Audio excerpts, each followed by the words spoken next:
ठीक आहे. इथे मी एक नवीन आपल्यासाठी एक प्रोजेक्ट क्रिएट करतो. जसे की तुमचे पीसी बंद करा, आज टाईप करू नका. फर्स्ट तुम्ही काय करायचं, समजून घ्यायचं.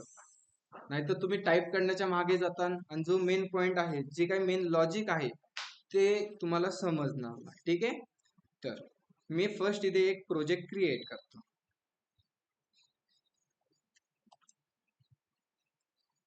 सीएमडी राईट केलं, ब्लॅक स्क्रीन ओपन झाली. कमांड टाकतो मी npm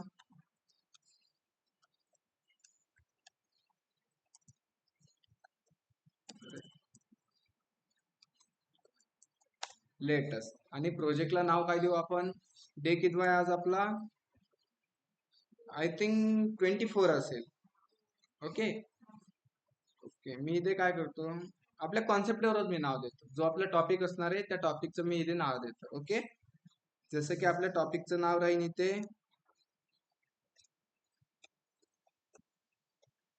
use context app. Enter केलं मी इथे, enter than react JavaScript than enter. ठीक आहे. पहिल्यांदा फक्त तुम्ही समजून घ्यायचा कोड. ठीक आहे. नाहीतर तुम्ही काय करतात, आपण कोड टाईप केला, त्याचं आउटपुट शो झालं की आपल्याला रिॲक्ट समजलं. असं काही नाहीये. तुम्ही त्यामध्ये लॉजिक काय लावले, तुम्ही त्यामध्ये डोक्यामध्ये काय यूज केलाय, तुमच्या मेंदूचा तुम्ही काय यूज केलाय, त्याला आपण लॉजिक बोलतो. ठीक आहे. नाहीतर तुम्ही as a code copy and paste करतात. जो माझ्या पीसी मध्ये कोड लिहिलाय तो तुम्ही पाहतात आणि तुम्ही तिथे काय करतात, राईट करतात. ह्याला म्हणत नाही रिॲक्ट शिकणं. ठीक आहे. त्यानंतर इथे कमांड टाकतो मी cd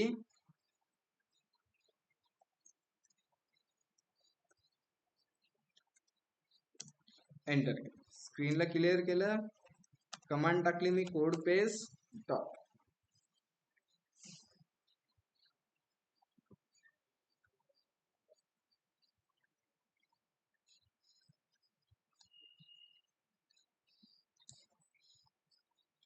सीएमडी मध्ये आलो, कमांड टाकतो मी npm run dev. याने काय होणार की आपल्याला जो काही प्रोजेक्ट आहे तो प्रोजेक्ट आपल्याला आउटपुट स्क्रीनला काय होईल, इथे शो होईल. Okay okay.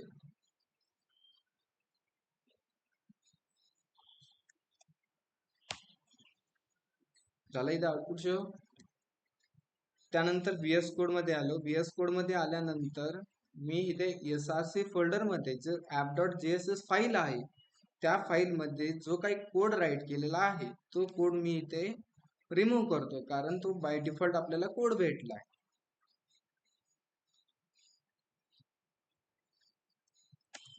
आणि त्यामध्ये सिंपल मी राईट करतो इथे वेलकम टू रिॲक्ट. त्यानंतर जो काय बाकीचा कंपोनंट आहे तो पण मी रिमूव्ह करतो आणि इथे पण सगळा कोड रिमूव्ह केला. app.css फाईल मध्ये जो काय कोड आहे तो पण मी इथे रिमूव्ह करतो, कारण आपल्याला आपली CSS राईट करायची. सेव्ह केलं, आउटपुट पेजला आलो, रिफ्रेश केलं तर आपल्याला इथे वेलकम टू रिॲक्ट प्रिंट झाले. ओके. त्यानंतर काल आपण कोणता कॉन्सेप्ट पाहिलाय, प्रॉप्स पाहिलाय. आणि त्या प्रॉप्सचा यूज करून आपण काय करतो,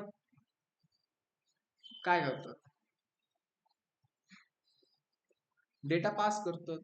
बरोबर ना. प्रॉप्सचा यूज करून आपण काय करतो, तो डेटा पास करत होतो. ठीक आहे. मग अजून एक मी तुम्हाला एक्झाम्पल दाखवतो प्रॉप्स बद्दल. ओके ठीक आहे. मग त्यासाठी मी इथे काय करतो की SRC फोल्डर मध्ये मी 4 कंपोनंट बनवतो. कंपोनंट म्हणजे काय, पेजेस बनवू. इथे कंपोनंट मी ओके SRC वर क्लिक केलं, न्यू वर क्लिक करून मी इथे कंपोनंटला नाव देतो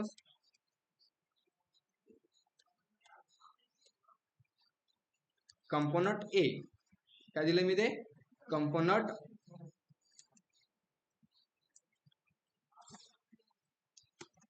a.jsx. ओके. असं मी एका कंपोनंटला नाव दिलं. ओके. त्यानंतर अजून एक बनवतो मी इथे कंपोनंट, त्याला नाव देऊ आपण इथे बी. अजून एक बनवतो मी कंपोनंट, जसं की मी त्याला नाव देतो कंपोनंट सी. आणि त्यानंतर अजून एक घेतला मी इथे आणि त्याला इथे नाव देतो मी कंपोनंट डी. अरे ठीक आहे, डी आपल्याला कॅपिटल मध्ये द्यायचं.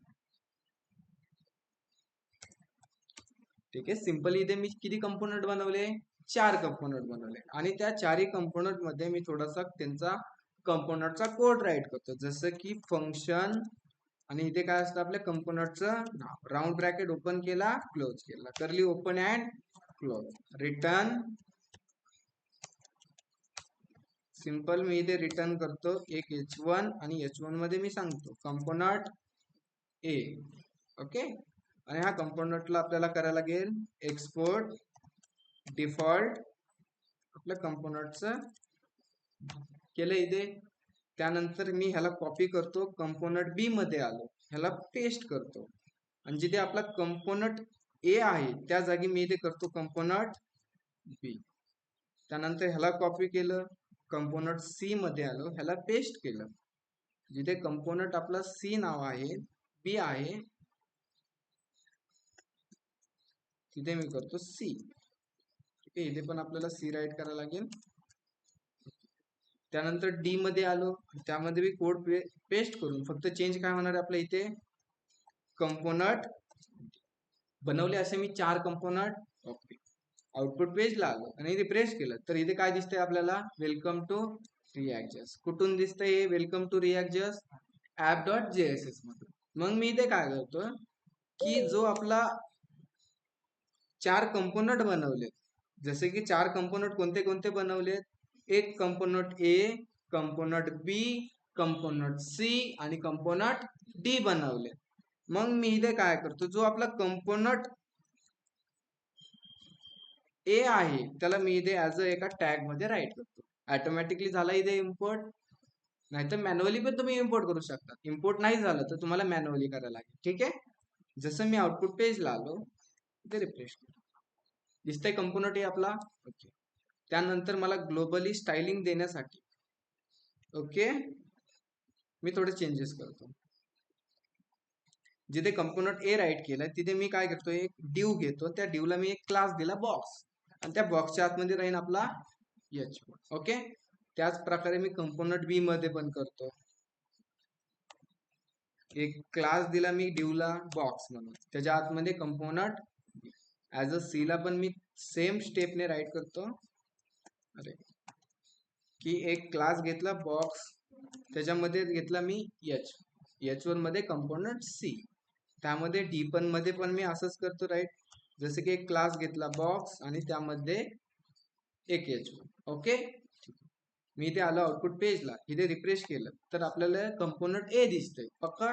ठीक आहे, मग जेवढे आपली ग्लोबली सीएसएस देण्यासाठी आपण कुठे राईट करणार CSS, index dot CSS file मध्ये मी सीएसएस राईट करतो. जसं की एका बॉक्सला मी टार्गेट केलं, आपण बॉक्स बनवलंय ना, त्या बॉक्सला मी टार्गेट करतो आणि त्याला इथे देतो बॉर्डर सपोज देऊ आपण इथे 2 पिक्सल, त्यानंतर सॉलिड आणि त्याला कलर कोणता द्यायचा, रेड देऊ आपण इथे. ओके, त्यानंतर मी अजून देतो त्याला पॅडिंग देतो, जसं की पॅडिंग देतो मी इथे 10 पिक्सल. ओके, आणि त्याला आपण एक छोटासा बॅकग्राऊंड कलर देऊ, जसं की मी बॅकग्राऊंड कलर देतो असं काहीतरी पिंक वगैरे. ओके, आउटपुट पेजला आलो, रिफ्रेश केलं तर आपला इथे ड्यू मध्ये कंपोनंट ए शो झालाय पक्का. ठीक आहे, त्यानंतर मी इथे काय करतो, आता आपण app.jss मध्ये कोणता कंपोनंट शो केलाय, कंपोनंट ए, आणि कंपोनंट ए मध्ये मी काय करतो, इथे कंपोनंट बी ला इथे कॉल करतो. मी इथे कोणाला कॉल करणार, इथे कंपोनंट बी ला शो करणार ऍज अ एका टॅग मध्ये. ओके, त्यानंतर जो काय कंपोनंट बी आहे त्या बी मध्ये मी ऍज अ सी ला कॉल करणार, कोणाला, सी ला, कंपोनंट सी ला. ठीक आहे, आणि जो काही सी कंपोनंट आहे त्या सी कंपोनंट मध्ये कुणाला कॉल करू मी इथे, डी ला. ओके, केलं इथे मी, एकदा आउटपुट पेजला आलो आणि इथे रिफ्रेश केलं तर आपल्याला इथे काहीतरी आउटपुट शो होतंय. म्हणजे आपण काय केलंय, जो काही कंपोनंट ए आहे त्या कंपोनंटचे चाइल्ड किती, तर तीन चाइल्ड आहे, म्हणजे कंपोनंट ए च्या आतमध्ये आपण कोण प्रिंट केलाय, बी प्रिंट केलाय, आणि बी च्या आतमध्ये कोण आहे, सी, आणि सी च्या आतमध्ये कोण आहे, डी. म्हणजे ए चा चाइल्ड कोण आहे, ए चा चाइल्ड कोण आहे, बी आहे, आणि बी चा चाइल्ड, आणि सी चा चाइल्ड, डी चा चाइल्ड नाही. अजून असेल तर कुठे असणार तो, डी च्या आत. समजलाय फंडा इथे, इझी ना एवढं इतर समजलंय पक्का. काय केले आपण मग, म्हणजे जो ए चा चाइल्ड आहे तो कोण आहे, बी, बी चा चाइल्ड सी, आणि सी चा चाइल्ड डी आहे. चाइल्ड म्हणजे समजतो ना, हा ए कोण झाला, पॅरेंट झाला, आणि त्या पॅरेंटचा चाइल्ड कोण आहे, बी. ओके. मग जो काय आपला ए चाइल्ड, ए पॅरेंट आहे, त्या ए मध्ये मी काय करतो, एक व्हेरिएबल डिक्लेअर करतो, किंवा एक मी स्टेट डिक्लेअर करतो. ओके. जसं की कॉन्स्ट स्क्वेअर ब्रॅकेट युजर, त्याचं इथे राहील आपल्याला एक सेट युजर नावाचं फंक्शन इक्वल टू यूज, आणि त्यामध्ये बाय डिफॉल्ट व्हॅल्यू. ओके, पक्का समजलंय आता. ओके. मग मी इथे काय करतो, की जो आपला हा युजर आहे, जो काय आपला हा युजर आहे, त्या युजर मध्ये काय स्टोर आहे, एबीसी स्टोर आहे. मग जो हा एबीसी स्टोर आहे तो मी काय करतो, की प्रॉप्स थ्रू बी ला पाठवतो. कोणाला, बी ला. कोणाला पाठवणार मी, म्हणजे हा जो काय हा व्हेरिएबल आहे त्या कोणत्या कंपोनंट मध्ये बनवलाय आपण, ए मध्ये बनवलाय. मग ए मधून मी कोणाला पाठवायचं आहे, मला बी ला पाठवायचं आहे. मग आपण काल एक प्रॉप्स कॉन्सेप्ट शिकलो, त्यामधून डेटा पास करू शकतो. मग मी ते राईट करतो जसं की नेम. पक्का, नाही तर तुम्ही नेम राईट करा, किंवा ऍज तुम्ही ते युजर पण राईट करू शकता, तुम्हाला जे वाटेल ते करा. ओके. मी ते युजर करतो, user equal to curly bracket, आणि त्या कर्ली ब्रॅकेट मध्ये मी युजर व्हेरिएबल काय करतो, याला पास केला. कुणाला पास केला मी, बी कंपोनंटला, बरोबर ना. मग मी बी कंपोनंट मध्ये आलो, आणि त्या व्हेरिएबलला मला कॅच करण्यासाठी इथे काय राईट करायला लागेल, प्रॉप्स.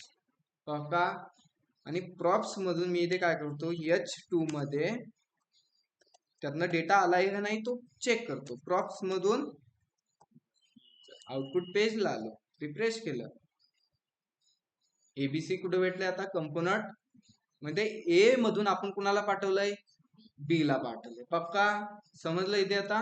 ओके. त्यानंतर मी काय करतो, जो हा युजर आहे ना प्रॉप्स मध्ये भेटलेला, तो मी काय करतो, कंपोनंट सी ला पाठवतो. जसं की इथे मी राईट करतो, user equal to curly bracket open केला, क्लोज केला, आणि मला हा प्रॉप्स मधून युजर पाठवायचा आहे कंपोनंट सी ला. पाठवला, मी कंपोनंट सी मध्ये आलो, आणि प्रॉप्स मधून मला डेटा कॅच करायचा, त्यासाठी इथे मी राईट केलं प्रॉप्स. ठीक आहे, प्रॉप्स, आणि इथे मी करतो H2 मध्ये प्रॉप्स मधून युजरला प्रिंट. आउटपुट पेजला आलं, रिफ्रेश केलं, तर आता इथे आलं एबीसी आले. पक्का इथे, म्हणजे आपण तो व्हेरिएबल कुठे बनवला, एबीसी मध्ये बनवला. पक्का. एबीसी कडून आपण कोणाला पाठवला, बी कंपोनंटला, आणि बी कंपोनंट मधून आपण कोणाला पाठवला, सी कंपोनंटला. भेटला इथे. आता सी कडून आपण कोणाला पाठवायचं आहे, डी ला पाठवायचं. मग मी काय करतो, सी कंपोनंट मधून आपल्याला डी ला पाठवायचं, त्यासाठी मी इथे राईट करणार user equal to curly open केला, क्लोज केला, आणि इथे राईट काय करणार, प्रॉप्स मधून यूज पाठवला. आता डी कंपोनंट मध्ये कॅच करायचं, त्यासाठी इथे काय राईट करणार आपण, प्रॉप्स. अरे जास्तच राईट होतंय का, प्रॉप्स, आणि इथे H2 मध्ये मी काय प्रिंट करतो, की प्रॉप्स मधून युजर. आउटपुट पेजला आलो, रिफ्रेश केलं, अरे का नाही झालं. ओके, ठीक आहे, सी मध्ये काहीतरी मिस्टेक झाली वाटतं आपल्याकडून. D component. ओके, सेव्ह केलं मी एकदा, याला आउटपुट पेजला येऊन एकदा रिफ्रेश करतो. ठीक आहे, डेटा नाही प्रिंट झाला. ठीक आहे, याचं रिझन एकदा चेक करू आपण. ठीक, स्पेलिंग मिस्टेक झाली कुठे, ठीक आहे, सेम आहे. युजर इक्वल टू आपण डी ला पास केला आहे आणि डी कंपोनंट मध्ये आपण ऍज अ प्रॉप्स म्हणून यूज केले आणि इथे प्रिंट केले प्रॉप्स. ओके, एरर तर नाही आहे पाहिजे. मी एकदा इथे डी मध्ये कन्सोल करून चेक करतो प्रॉप्सला. ठीक आहे,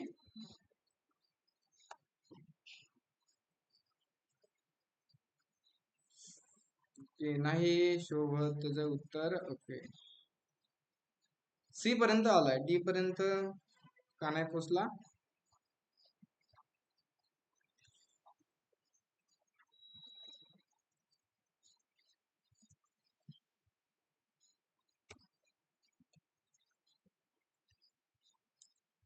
आउटपुट पेजला आलं, रिफ्रेश केलं तर सी पर्यंत डेटा आलाय. मग सी कंपोनंट मधून आपल्याला कुणाला पाठवायचं आहे? डी कंपोनंटला. मग इथे काय करणार आपण? Component D user equal to curly bracket मध्ये प्रॉप्स इक्वल टू त्यामधून युजर. ओके, युजरचं आहे का? ठीक, युजर्स बरोबर आहे. ओके, आणि डी मध्ये कॅच करण्यासाठी इथे राईट करणार आपण प्रॉप्स. आणि इथे सिंपल मी घेतो H2 मध्ये कर्ली ओपन केला, क्लोज केला आणि इथे राईट करतो प्रॉप्स मधून युजर. आउटपुट पेजला आलो आणि इथे रिफ्रेश केलं तर आपल्याला okay,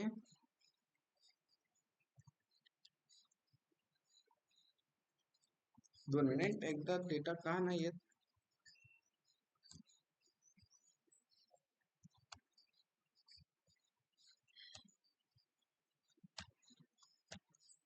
okay, export default D.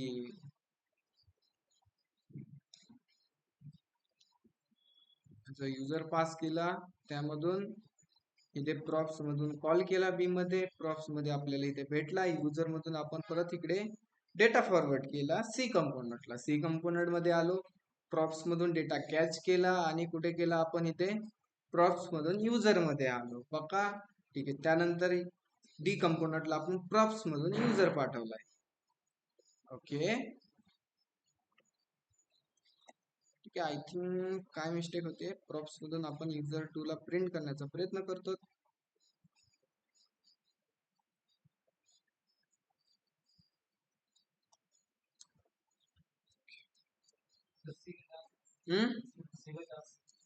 C मध्ये काय? डी लाच पाठवलाय ना इथे.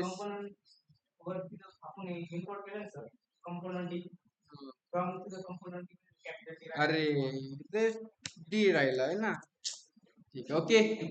तरी म्हणलं डेटा काय आहे ना. ठीक आहे, माझं पण लक्ष नाही वरती, एक स्पेलिंग मिस्टेक झाली फक्त. ओके, डेटा केला, आउटपुट पेजला आलो, रिफ्रेश केलं तर आता डेटा आला इथे.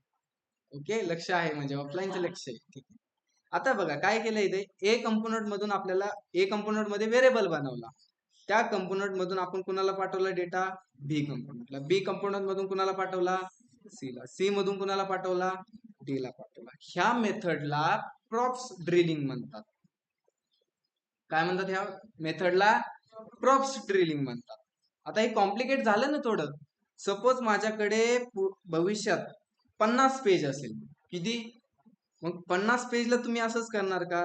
एका पेजवरून दुसऱ्या पेजवर, दुसऱ्या पेजवरून तिसऱ्या पेजवर, तिसऱ्या पेजवरून चौथ्या पेजवर, चौथ्यावरून J dot dot dot dot ते 45 पेज, 45, 46, 47 असं करणार का तुम्ही? मग हे थोडं कॉम्प्लिकेट होतंय ना, कॉम्प्लिकेट. पक्का? ओके, जेव्हा तुमच्याकडे प्रॉप ड्रिलिंग 2-3 पेज असेल, तेव्हा तुम्हाला एका पेजवरून दुसऱ्या पेजला डेटा पाठवायचा, तेव्हा तुम्ही प्रॉप्स ड्रिलिंग करू शकता. ठीक, ह्या मेथडला प्रॉप ड्रिलिंग म्हणतात. म्हणजे पॅरेंट कडून चाइल्ड कडे गेला, चाइल्ड कडून त्याच्या चाइल्ड कडे गेला, त्याच्या चाइल्ड कडून त्याच्या चाइल्ड, म्हणजे पॅरेंट कडून डेटा कुठे गेला? चाइल्ड कडे गेला. पक्का? हा पॉइंट समजतोय आता? मग ही मेथड थोडी कॉम्प्लिकेट जाते. ह्याला इझी करण्यासाठी React.js मध्ये आपल्याकडे अजून एक मेथड आहे.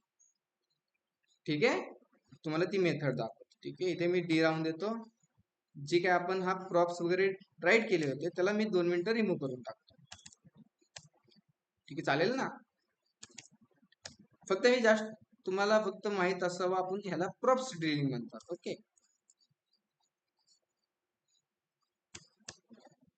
त्यानंतर बी मधला पण कोड मी इथे रिमूव्ह करतो. ओके, त्यातनं युजर याचा युजर फक्त मी रिमूव्ह.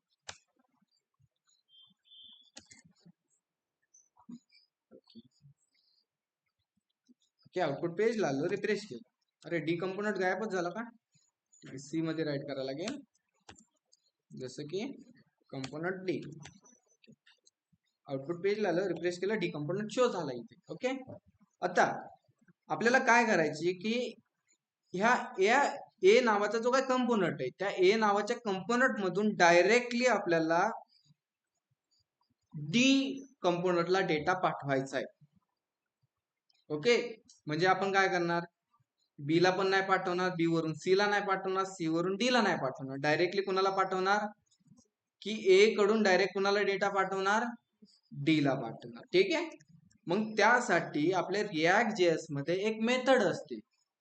जसं की आपण व्हेरिएबल डिक्लेअर करण्यासाठी यूज स्टेटचा यूज करतो, एखाद्या व्हेरिएबल वर वॉच करण्यासाठी यूज इफेक्टचा, बरोबर. त्यानंतर आपल्याला एका पेजवरून दुसऱ्या पेजवर डेटा पाठवायचा असेल तर प्रॉप्स ड्रिलिंग करतो आपण. काय? Props drilling. ओके, मग त्याच प्रकारे आपल्याकडे एक मेथड असते, त्या मेथडचं नाव आहे यूज कॉन्टेक्स्ट. काय नाव आहे? Use context. जसं की मी इथे काय करतो, आता एक व्हेरिएबल डिक्लेअर करतो. कुठे? ए व्हेरिएबल मध्ये. ऑलरेडीच आपण बनवला इथे. ठीक आहे ना, कोणता एक व्हेरिएबल बनवलाय, हा व्हेरिएबल मला डायरेक्टली कुठे ऍक्सेस करायचा आहे, डी व्हेरिएबलला. मग त्यासाठी मी काय करतो इथे की माझ्याकडे एक कंपोनंट आहे किंवा माझ्याकडे एक हुक आहे, त्या हुकचं नाव आहे यूज कॉन्टेक्स्ट. काय नाव आहे? Use context. जसं की त्याला यूज कॉन्टेक्स्ट आपल्याला क्रिएट करायचे असेल तर त्याबरोबर आपल्याला एक इम्पोर्ट करायला लागते इथे, इम्पोर्ट यूज नाही सोडून क्रिएट कॉन्टेक्स्ट. फर्स्ट काय करायला लागतं आपल्याला, क्रिएट कॉन्टेक्स्ट, हे जे आपल्याला काय असते, गरज असते. ओके, बनवला मी एक क्रिएट कॉन्टेक्स्ट. ओके, त्यानंतर इथे काय करायचं, एक्सपोर्ट करायचं. काय करायचं इथे? एक्सपोर्ट करायची. एक्सपोर्ट केल्यानंतर मी इथे एक व्हेरिएबल घेतला, कॉन्स्ट युजर कॉन्टेक्स्ट नावाचा. ओके, आणि त्यामध्ये जे आपण यूज कॉन्टेक्स्टला कॉल केले ती मी ह्याच्या पुढे राईट करतो फंक्शनॅलिटी. म्हणजे जी काही यूज कॉन्टेक्टची जी काही फंक्शनॅलिटी आहे ती फंक्शनॅलिटी कुठे स्टोअर होणार, युजर कॉन्टेक्स्ट मध्ये. मग इथे मी राईट करतो क्रिएट कॉन्टेक्स्ट. केले इथे पक्का राईट. हुक्स आहे, हे काय आहे, आपलं हुक्स आहे React.js मध्ये. जसं यूज स्टेट आहे, यूज इफेक्ट आहे, त्याच प्रकारे कोणता, create context. Okay, create context घेतला आपण, त्याला इम्पोर्ट केला ऍज अ रिॲक्ट मधून. मी काय केलं इथे, एक्सपोर्ट केला. आता हा एक्सपोर्ट मी का केला तुम्हाला मी सांगतो. ओके, सिंपल इथे कॉन्स्ट नावाचा व्हेरिएबल घेतला, त्या व्हेरिएबलला नाव काय दिलं मी ते, युजर कॉन्टेक्स्ट. आणि जी काय क्रिएट कॉन्टेक्स्ट नावाची जी काय फंक्शनॅलिटी आहे ती कुठे स्टोअर केली आपण, युजर कॉन्टेक्स्ट मध्ये. ओके, मग आता इथे काय करायची की युजर कॉन्टेक्स्ट आपण बनवलाय, मग इथे काय करायची, ह्याला मी रिमूव्ह करत नाही, ठीक आहे, असंच राहतो. मी इथे करतो, मग जो काय आपण हा युजर कॉन्टेक्स्ट बनवलाय ना, ऍज अ त्याला टॅग मध्ये राईट करायचं. जसं की इथे बघा, युजर टॅग मध्ये राईट करायची, इथे युजर कॉन्टॅक्ट डॉट, इथे राईट करायची प्रोव्हाइडर. काय करायची, प्रोव्हाइडर. आणि त्याचा टॅग मी काय करतो, एंड. असं मी काहीतरी टॅग राईट केलं, युजर कॉन्टॅक्ट डॉट प्रोव्हाइडर. आणि त्या प्रोव्हाइडर मध्ये आपल्याला इथे द्यायला लागते व्हॅल्यू. काय द्यायला लागते, व्हॅल्यू. आपल्याला कोणती व्हॅल्यू पास करायची, युजर. इथे युजर देऊन टाका मग. ओके, युजर दिली, याला मी थोडस राहून देऊ आपण. ओके, आणि मी आता ह्याच्या आतमध्ये सांगायचे आपल्याला की कोणत्या कंपोनंटला डेटा पाठवायची, कोणत्या कंपोनंटला डेटा पाठवायची. ओके, मग मी इथे काय करतो की बी कंपोनंटला पाठवतो डेटा. कुणाला पाठवतो, बी कंपोनंट. कुणाला पाठवला मी इथे आता, बी कंपोनंट. तुम्ही इथे बी राईट करा किंवा तुम्ही ऍज अ इथे डी राईट केलं ना कंपोनंट, तरी पण काय अडचण नाही. जसं की मी इथे राईट करतो कंपोनंट डी केला राईट इथे मी, फक्त ह्या युजर कॉन्टॅक्ट प्रोव्हाइडरच्या आतमध्ये. ओके, आता हे सिंटॅक्स मी तुम्हाला एक्सप्लेन करतो. केला आपण इथे डी राईट, म्हणजे जी काही व्हॅल्यू आहे ती कुणाला प्रोव्हाइड होणार, ह्या डी कंपोनंटला. डी कंपोनंट मध्ये आलो आणि ती व्हॅल्यू आपल्याला ऍक्सेस करण्यासाठी आपल्याला इथे पण काय करायला लागेल, आपल्याला इम्पोर्ट करायला लागेल. इम्पोर्ट कुणाला इम्पोर्ट करायची, युजर कॉन्टॅक्ट. आता हे युजर कॉन्टॅक्ट कोण आहे, की आपण कंपोनंट ए मध्ये हा इथे एक्सपोर्ट केला होता ना, एक्सपोर्ट केले ना. एक्सपोर्ट म्हणजे आपण पाठवून दिले कुठेतरी. कोणता, हा व्हेरिएबल युजर कॉन्टॅक्ट नावाचा जो काही व्हेरिएबल होता, त्या व्हेरिएबलला आपण इथे काय केले, एक्सपोर्ट केले. एक्सपोर्ट केल्यामुळे त्याला आपण काय केलं, इथे कर्ली ब्रॅकेट दिला. ओके. आणि एक्सपोर्ट डिफॉल्ट केलं असेल तर आपल्याला कर्ली ब्रॅकेट द्यायची गरज पडत नाही. जसं की आपण बघा इथे डी कंपोनंटला इम्पोर्ट केले, मग डी कंपोनंट मध्ये आपण काय केले, एक्सपोर्ट डिफॉल्ट केले. त्यामुळे आपण इथे कर्ली ब्रॅकेट दिलाय का, नाही दिला. नुसतं एक्सपोर्ट दिला असतं तर आपल्याला इथे कर्ली ब्रॅकेट द्यायची गरज पडली असते. जसं की मी ए कंपोनंट मध्ये इथे एक्सपोर्ट केलंय आणि इथे मला कर्ली ब्रॅकेट द्यायला लागलं. बनवला त्याला आपण बोलून घेतला इथे एक्सपोर्टला, युजर कॉन्टॅक्टला. त्यानंतर अजून आपल्याला इथे इम्पोर्ट करायला लागेल, इम्पोर्ट यूज कॉन्टॅक्ट. तर कॉम्प्लिकेट वाटेल, फक्त 2 मिनिट समजून घ्या. ओके. यूज कॉन्टॅक्टला मी इथे इम्पोर्ट केला होता आणि इम्पोर्ट केल्यानंतर मी इथे काय करतो, की जो डेटा आलाय, म्हणजे जो आपण डेटा कुठे पाठवलाय, ह्या युजर कॉन्टॅक्ट मध्ये प्रोव्हायडर मध्ये पाठवलाय, तो डेटा कॅच करण्यासाठी इथे मी एक सिंपल व्हेरिएबल घेतला, जसं की कॉन्स्ट युजर इक्वल टू, इथे राईट करायचं यूज कॉन्टॅक्ट आणि त्याच्या राऊंड ब्रॅकेटच्या आतमध्ये युजर कॉन्टॅक्ट राईट करायचे, युजर कॉन्टॅक्ट. ओके. असं सिंटॅक्स मी काहीतरी राईट केला आणि इथे मी करतो डायरेक्टली H2 मध्ये कर्ली ओपन केला, क्लोज केला आणि इथे केला युजर राईट. आउटपुट पेजला आलो आणि इथे रिफ्रेश केलं तर डायरेक्टली कंपोनंट कुणाला ऍक्सेस झालाय, तो डेटा डी ला झालाय. म्हणजे 1 नंबरच्या कंपोनंट मधून मी डायरेक्टली 100 नंबरच्या कंपोनंटला डायरेक्टली मी डेटा काय करू शकतो, पास करू शकतो. आपल्या इथे प्रॉप्स ड्रिलिंग करायची गरज झाली का, 1 नंबरच्या कंपोनंट मधून बी कंपोनंटला पाठवा, बी मधून सी ला पाठवा, सी मधून डी ला पाठवा, डी मधून ई ला पाठवा, असं करायची गरज पडली का. डायरेक्टली आपण पहिल्या कंपोनंट मधून सगळ्यात लास्ट कंपोनंट मध्ये डेटा काय करू शकतो, फक्त लास्ट नाही, तुम्हाला ज्या कंपोनंट मध्ये वाटेल त्या कंपोनंट मध्ये करू शकतात. फक्त ह्यामध्ये आपल्याला सांगायला लागतं की कोणत्या कंपोनंटला डेटा पाठवायचा आहे. कशाच्या आतमध्ये सांगायला लागतं, ह्या प्रोव्हायडरच्या आत. आता हे थोडस कॉम्प्लिकेट वाटलंय, सगळं डोक्यावरनं गेलंय, पक्का है ना. लगेच समजायसारखा हा कॉन्सेप्ट नाहीये. मी सांगतो इथे काय केलंय, समजलं तर आहे, नाहीतर आपण नेक्स्ट लेक्चर अजून एकदा घेणार आहे आपण. ओके. आता इथे बघा आपल्याला काय करायची होती, की पहिल्या कंपोनंट मधून सगळ्यात लास्ट कंपोनंट मध्ये डेटा पाठवायचा होता. प्रॉब्लेम समजला तुम्हाला आता. तुम्ही नाहीतर काय कायांचा विचार कसा असेल माहितीये तुम्हाला, अरे सर एवढा सिंटॅक्स कसा राईट करायचा, युजर कॉन्टॅक्ट प्रोव्हायडर व्हॅल्यू, हा सिंटॅक्स ध्यानात नाही ठेवायचा. तुम्हाला अचूक सांगतो, सिंटॅक्स ध्यानात नाही ठेवायचा. फक्त जी आपण प्रोसेस करतो, जी काय आपण मेथड यूज करतो ते ध्यानात ठेवायची. सिंटॅक्स ध्यानात ठेवायची गरज नसते आणि प्रोग्रामिंग लँग्वेज मध्ये कधीच सिंटॅक्स ध्यानात नाही ठेवायचा. अरे किती लँग्वेज आहेत, आपण किती लँग्वेज शिकणार आहे, प्रत्येक लँग्वेजचा सिंटॅक्स ध्यानात ठेवायचा म्हणजे आपला ब्रेन आहे का, मेमरी आहे ना.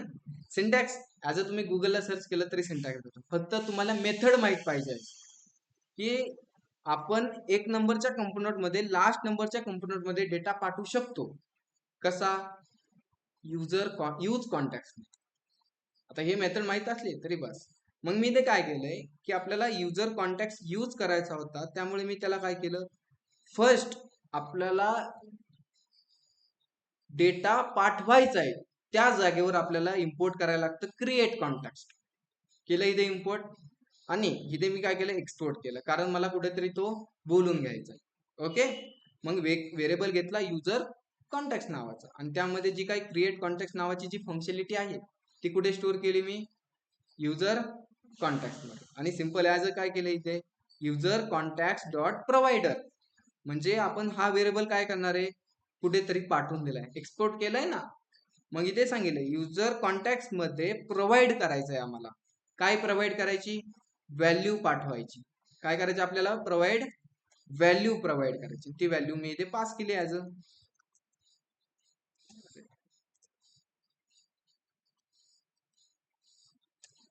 आणि इथे व्हॅल्यू मी काय केली, पास केली. आणि ह्याच्या आतमध्ये पुन्हा कोणाला डेटा पाठवायची. जसं की मला कंपोनंट डी ला डेटा काय करायचा आहे, पाठवायचा. त्यामुळे मी इथे कंपोनंट कोणता राईट केला, डी केला.